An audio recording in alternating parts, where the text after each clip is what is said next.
Ya, ini dia nasi lemak Ummi yang dah siap masak dengan sambal tumis ikan bilis dan juga telur dadah beserta timun.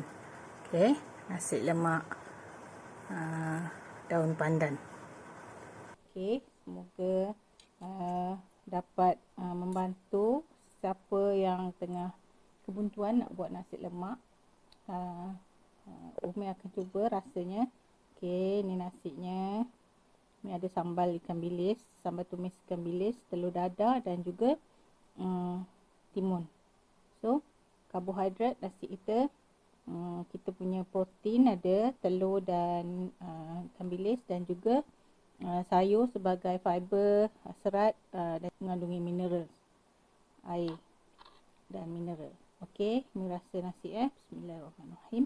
Allahumma barik lana fima razaqtana wa qina azabannar. Bismillahi wa ala barakatillah. Ada rasa lemak, masin dan juga lembut. Tak terlalu keras. Kalau kita nak lembut, kita lebihkan air, dan kalau kita nak keras, kurangkanlah air. Itu saja.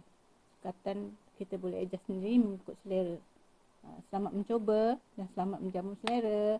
Jumpa lagi di video yang akan datang. Jangan lupa like, share dan subscribe, dan juga tekan tombol loceng untuk notifikasi selanjutnya video-video Ummi yang akan datang. Sekian. Assalamualaikum warahmatullahi wabarakatuh.